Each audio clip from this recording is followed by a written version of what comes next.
White Coolies, dedicated to those nurses who did not return.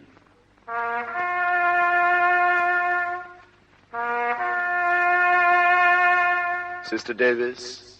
Missing. Sister Hempstead. Missing. Sister Gardam. Missing. Sister Raymond. Missing. Sister Jeffery. Here.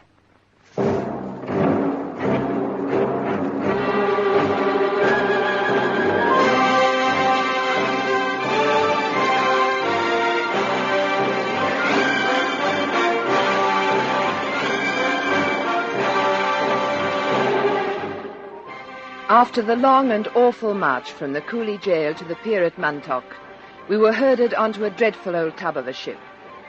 We crossed the Banker Strait and sailed up the Musi River and were landed at Palembang. We'd only had a handful of rice to keep us going on the trip, which took nearly 3 days. We'd been left on the decks in the blazing sun with no protection, and later we were drenched by sudden tropical downpours. When finally we were taken off the ship, down a very narrow plank at a tricky angle, we were left sitting on the wharf, unutterably tired, cold, and hungry. At last we were moved off towards some open trucks and told to pile in.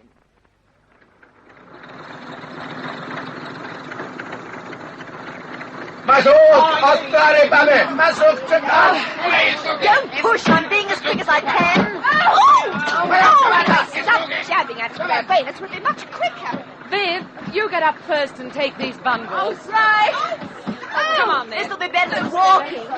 Not if they drive like the last time we went in a truck. I only remember... Oh, Lord, yes, I'd forgotten. They drive like maniacs. You right, Jeff? Yes. Oh, this is like being herded into a cattle truck. There'll be no room to sit down. Take it easy. Oh, this is shocking.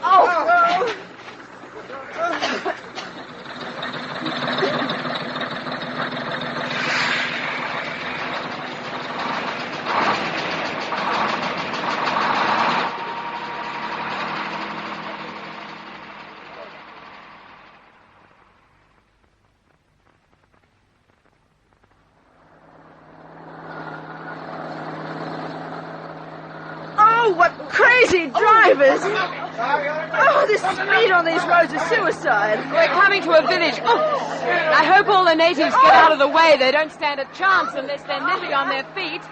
We'll just mow them down. Yes. Look at all the chooks on the road. Watch them scatter.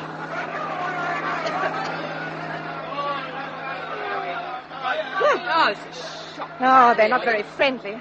They're booing us. I saw the Japs. Oh, hang on, kids. We're coming to another corner. Ow! Oh!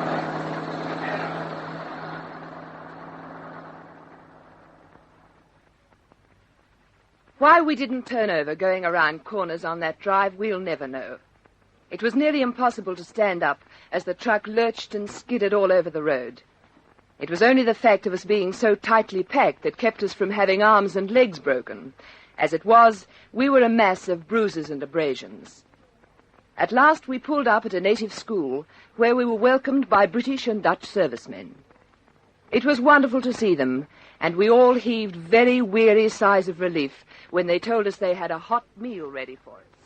It's not much in the way of a meal, but it's the best we could do in the circumstances. Not much. Oh, it's the most wonderful meal I've seen for ages. Oh, it's just wonderful. Oh, this is high living, stew with potatoes, spinach, and oddments in hot gravy. It's wonderful. Oh, and hot tea that tastes like tea. Oh, that's something I've dreamed of her. Well, tuck in. Nothing like a good hot meal to put you back on your Say feet. that again.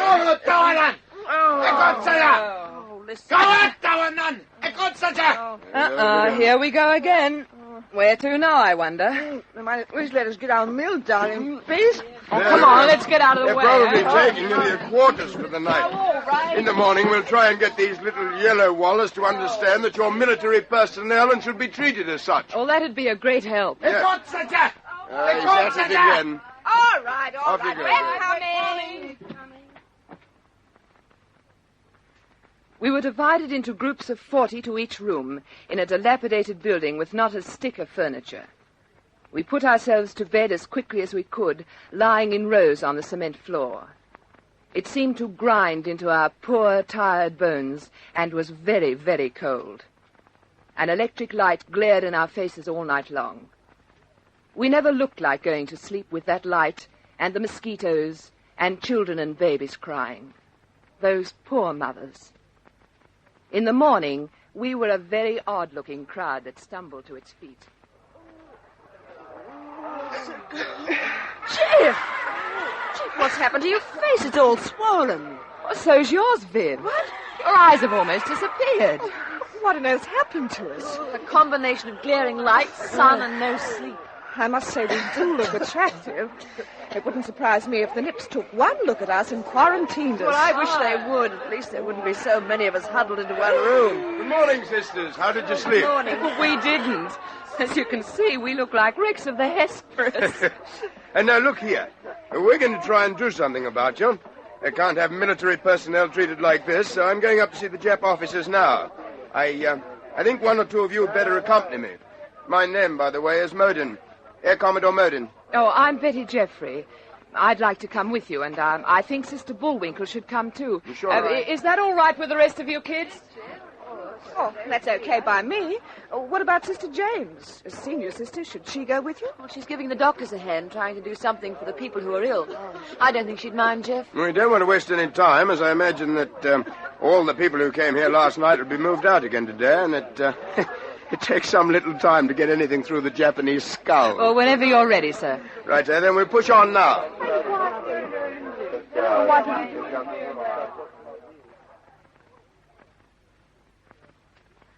So you see, the position is that these 32 women are military personnel, and you're obliged to treat them as such. How they are military? They are merely women. The Australian Army Nursing Corps is a branch of the services. They are not in uniform. They have no military rank. We have the remains of our uniforms. We're paid by the army. You are civilians and will be treated as such. There is no more to be said.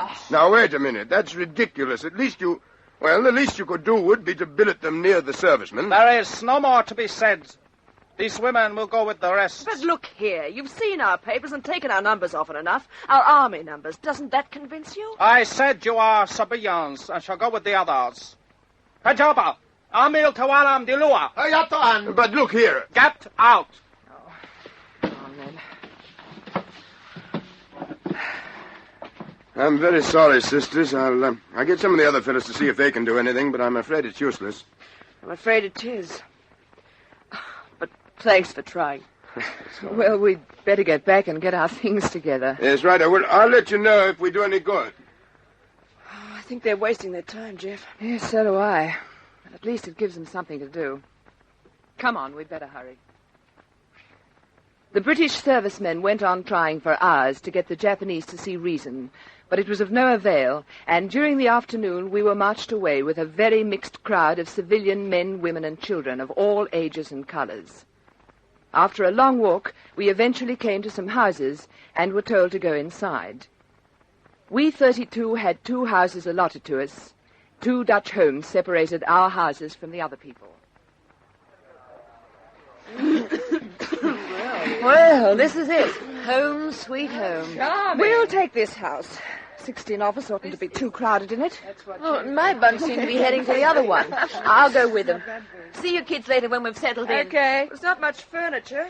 Just a few straight chairs and a couch in there. Well, there's a completely bare double bedstead in there. Well, I suppose that's better than the bare floor. Kids, come quick, come and look. What is it? The last thing I'd expect to see, an electric stove. Oh, this is grand. Now all we need is something to cook.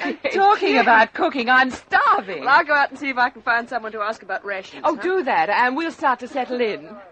Imagine an electric stove winner. I just can't believe it.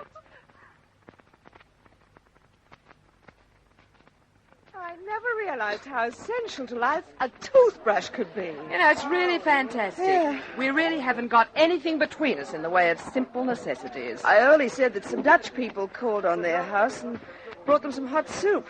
They said they'd come back with a few necessities for them. Oh, how wonderful.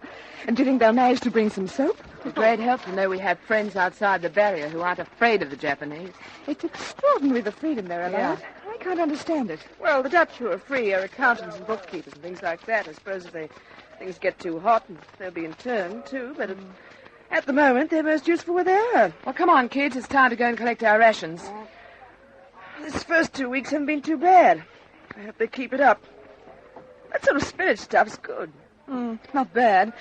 If it was smothered in butter, it'd be better. Butter? Oh, I've forgotten what it tastes like. You know, I think it's a bit rich. A daily ration of our own army biscuits. Butter would help those, too. Wonder where they're coming from. 2 or 3 times a week, pork arrived into the camp. But the Englishman who acted as rations officer didn't think we needed any, so we had pork twice in the first month. It was useless making a fuss about it. He was far too friendly with the Japs and was a very poor type. We were all getting along fine when the fun started again. The 2 Dutch houses separating us from the rest of the camp were evacuated. We were very sorry when these Dutch people went. They'd been good to us and had managed to get a little bread and sometimes cheese over the fence to us on odd occasions. You, Australia, will move into Dutch houses at once. Well, couldn't we have those 2 as well as the 2 houses we have? It's so cramped with so many of us. You are lucky to have any house. Yeah. Australian woman could live anywhere. It's a weight of good houses. Who's coming into these houses? Japanese always us. Really? It will be a club for the Japanese officer. What sort of club? You will find out. You are to move tomorrow. I don't like the sound of that at all, at all, at all. Do I?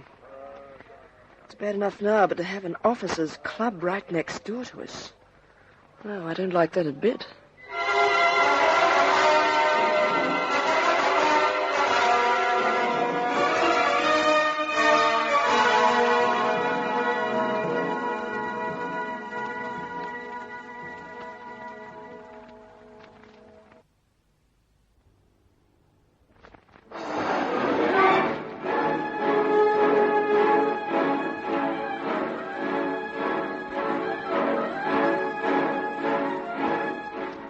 It was a Sunday and pouring with rain when we transferred our furniture, precious electric stove, and everything we could lay our hands on from our 2 houses into those vacated by the Dutch people.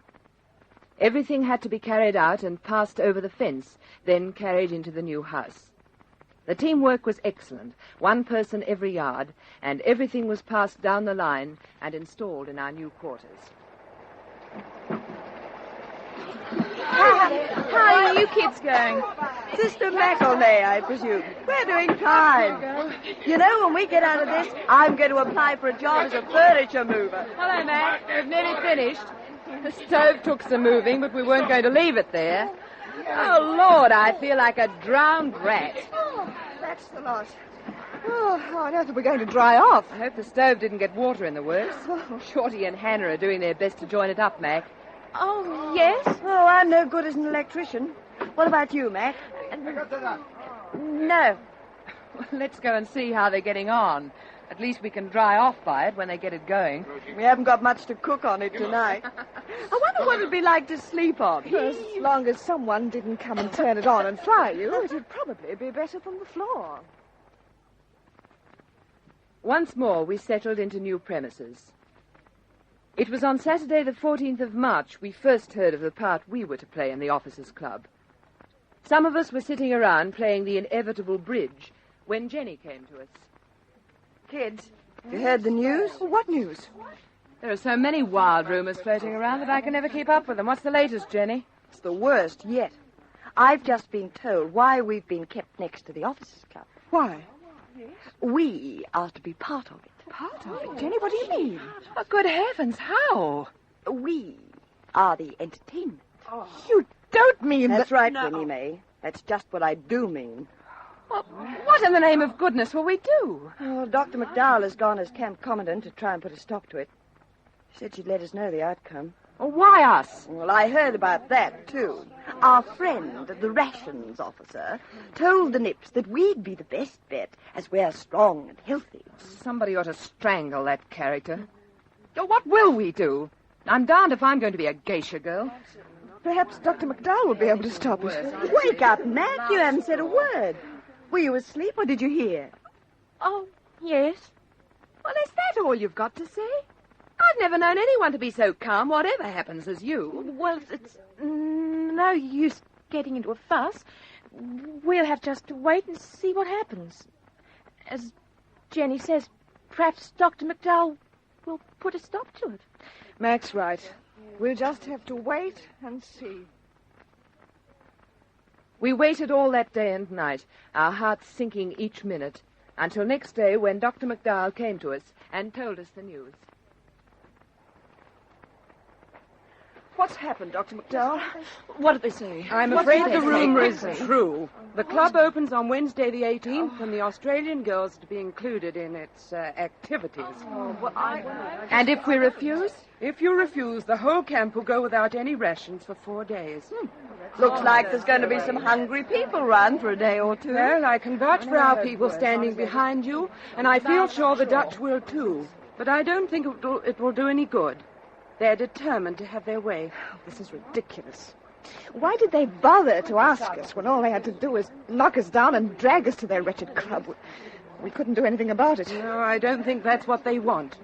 You see, they're determined to make you Australian girls grovel, to make you do this thing by submission, not force. Over my dead body? Mine, too. Oh, I'm sorry, sisters. I did all I could. But the Japs are determined. I'll leave you to talk it out between yourselves. How we talked about it. And the more we talked about it, the sicker we felt. The Japs kept their word, and the whole camp went without food for 4 days. Still, we refused to comply with their demands. During those 4 days, a Dutch doctor managed to smuggle a small sack of flour to each house. What a time we had with it. Well, a whole sack of flour, imagine it. And Mac, will you look at this? It's Australian flour. Oh, yes. Well, how do you know, Viv? Look, printed right across the bottom, made in Australia. The good Dutch doctor. We can make scones and dampers. We can have fried scones and pastry. We've got a little pork fat. Oh, this is grand. We can generally ring the changes. This will be better than the eternal rice. We made all sorts of entrancing meals with that bag of flour, and the Japs never found out why we didn't seem to care about having no rice. On Wednesday morning, a Jap came into our house and picked 6 of us to go and do a job. You, you, and you over there. You are to come with me. Where to? You are to scrub out 3 houses that will be used as part of the club. Certainly. Nothing I like better than a little scrubbing. You will talk, Grace. Get moving. We must be going to the 3 empty houses over the way that we've been wondering about. Yes, see, there are buckets and scrubbing brushes all lined up outside. I hope the water's connected to these houses and we don't have to carry it. Take a bucket each and start scrubbing. Hi-ho, hi-ho, it's off to work we go. La, la, la, la, la, la, la, la, hi-ho, hi-ho, hi-ho, hi-ho, hi-ho, it's off to work. Oh, my part's done. How are you kids going? You finished, Mac? Oh, yes. Oh, phew, that's hot work. I'd love a bath. Hey, listen. It's a truck pulling up. Come on, we better empty the buckets outside and see what's going on. Right.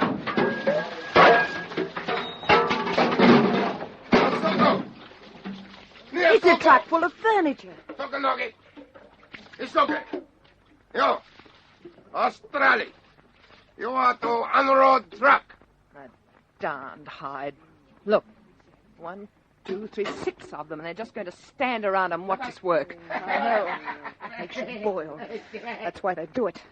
Hurry. I will show you where each thing is to go. Oh, for heaven's sake, somebody's going to Come have on. some comfort. It's a truckload of beds and bedding. Well, if this is part of the club, here and now, I christen it after that street in Singapore. I know. Lavender Street. Oh, Jeff, you're the end. Harry! Us bloody pigs!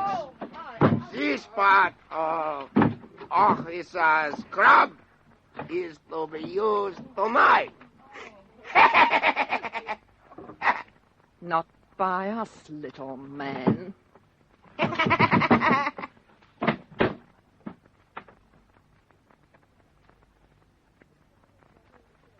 We finally got all the furnishings into the houses and went back to our own quarters.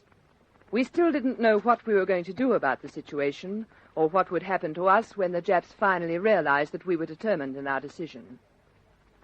Later in the day, the Jap guard came into us and told us we were wanted next door in the club.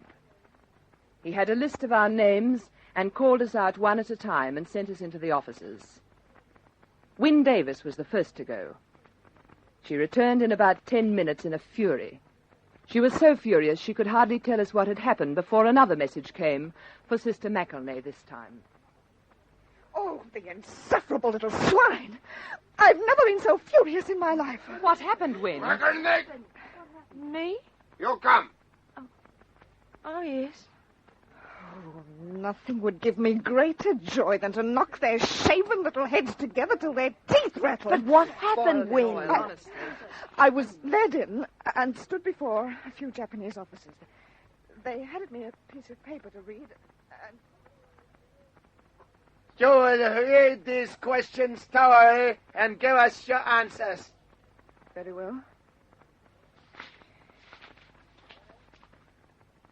Well? No. You do not know what you say. No. No. N-O spells no. But why not, sister?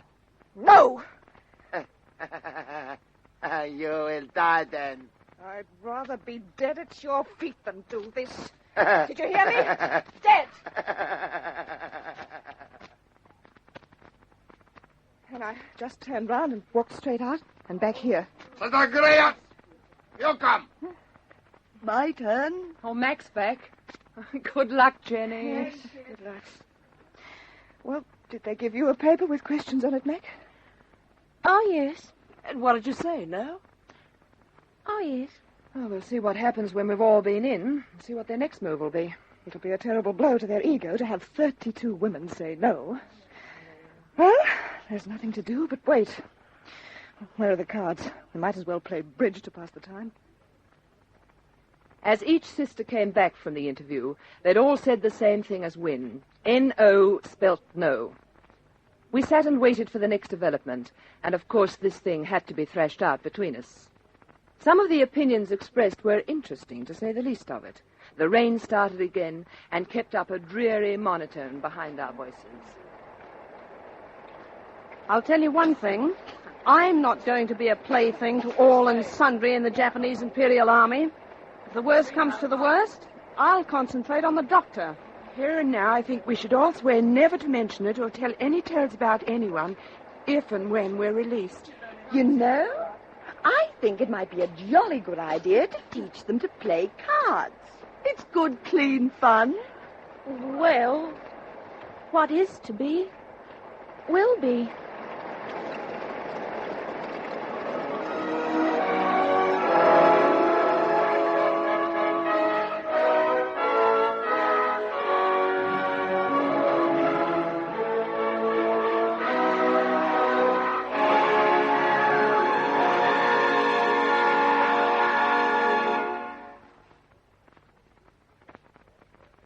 Listen again for a further episode of this true story of Australian women at war.